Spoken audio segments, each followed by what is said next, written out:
So this is the 1880 Republican National Convention, which happened in Chicago, Illinois. All right. And going into 1880, there was a Republican president. He was an outgoing president, though. So this was Rutherford B. Hayes. If you remember Rutherford B. Hayes, he won out of the Compromise of 1877. Remember that election got really messy. It ended up being the end of Reconstruction. And Hayes said that he would only serve one term. And he held true to that pledge. He retired back to Ohio after his one term. So you have an outgoing Republican president in 1880. Republicans need a new candidate. So who is it going to be? Well, the former president, Ulysses S. Grant, who left in 1876, actually makes a play for a third term to come back and become president once again, to serve a third term kind of out of sequence. He doesn't like openly campaign for it, but people close to him wanted him to have the job, and he definitely wanted it too. So he encouraged them to go to the convention and advocate for him to be selected as the party's nominee. There's also a guy named John Sherman who's from Ohio. And John Sherman was the Secretary of Treasury. I believe he had also been in the US Senate. And he has a lot of support, too, to be the new Republican nominee to potentially become president. And one of the guys who goes to Chicago to speak on behalf of Sherman is James Garfield. And James Garfield was a House of Representatives member. Garfield had been in the House for like 18 years at this point. He had also served in the state Senate in Ohio. He grew up being raised by a mother who was widowed, single parent household. He was very poor growing up. He served in the Civil War, James Garfield did, became a field general. He fought in the Battle of Shiloh. He was an active abolitionist. So, I mean, he was on the right side of history, for sure. He's kind of a younger, more progressive guy in the party. The Republican Party was kind of splitting into factions. So on one faction, you had the stalwart Republicans, and the other half, kind of derogatory, they called them the half-breed Republicans. And the half-breeds were like the Garfield faction. They wanted to fix corruption.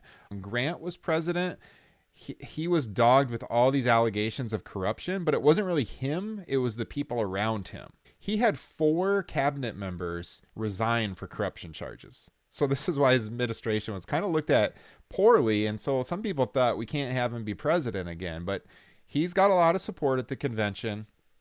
Garfield, though, he's there to speak for his friend John Sherman.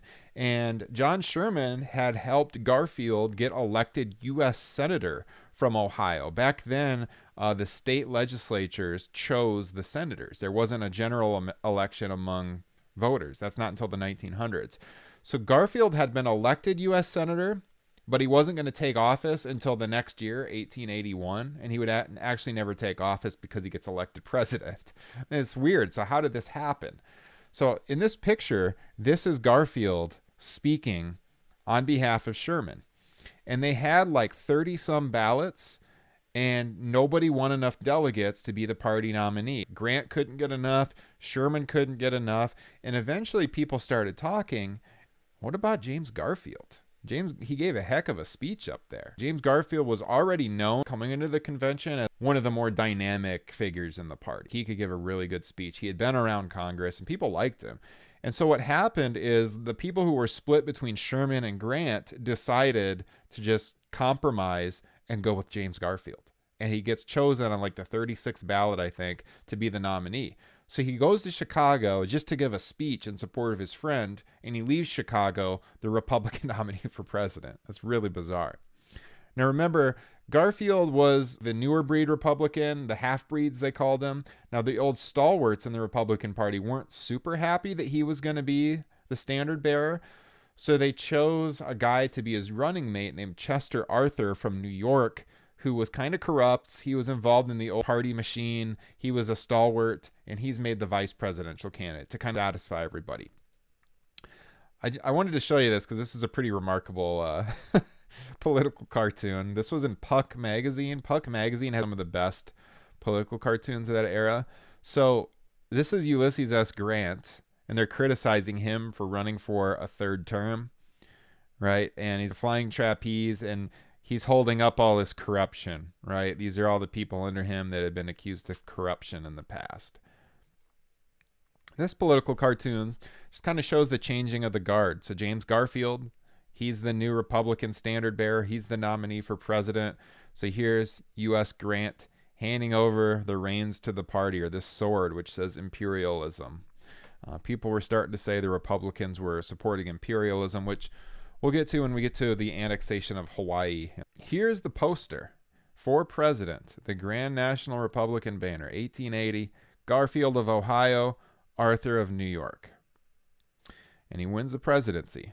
James Garfield does. So it's not a blowout election by any means. He gets 58% of the electoral college. The red states, the Republican states, which again, more of a northern party back then. The Democrats take the South. The guy who ran on the Democratic ticket, his name was Winfield Scott Hancock. Not the Winfield Scott from the Mexican War, but Winfield Scott Hancock was a general under Ulysses S. Grant in the Eastern Potomac Army during the Civil War. So Grant campaigned, or he supported Garfield, but he wouldn't say anything bad about Hancock because he's one of his former field generals.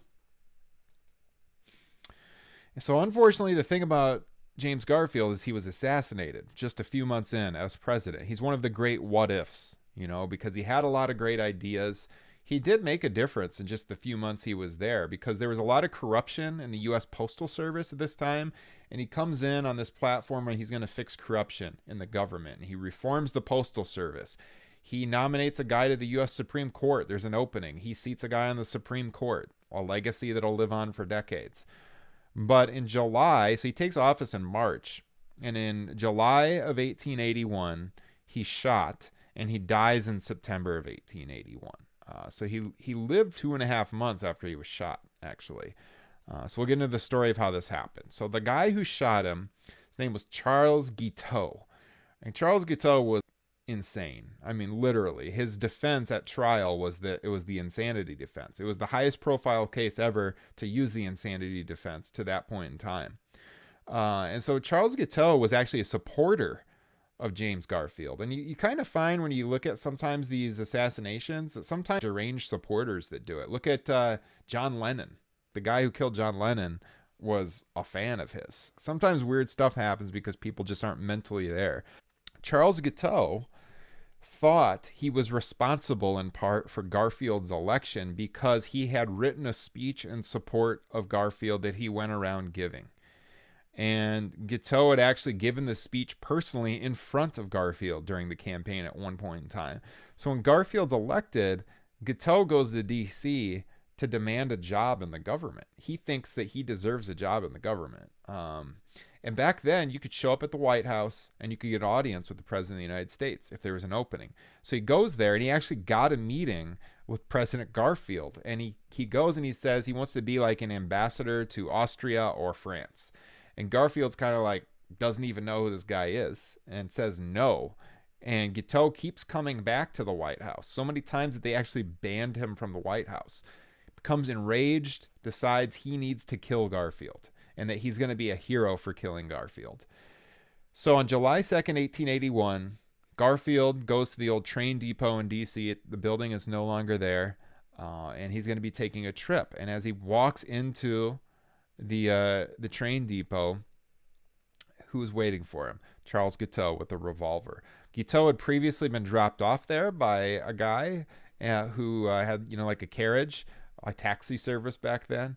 And he told the guy to wait, that he didn't have to wait for him. Something like, you don't have to wait because I'll be going to jail soon or something like that. Like he had this weird ominous thing he told the guy.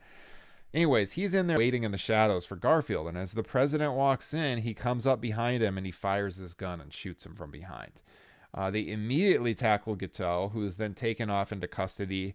And the president is wounded, but he's not dead. In fact, today, if this happened, the way he was shot, he probably would have been released from the hospital within a couple of days and lived. But back then, they didn't have the technology. They were very worried about the bullet being in his body because of lead poisoning. So what you had for weeks were all these doctors coming to the White House, examining him and sticking their fingers in this bullet wound and introducing bacteria, and it got infected and it killed him. President died. His wound got infected. He lives for 2.5 months and he dies. So Chester Arthur becomes president. He's a very unremarkable president, and he'll be out in 1884.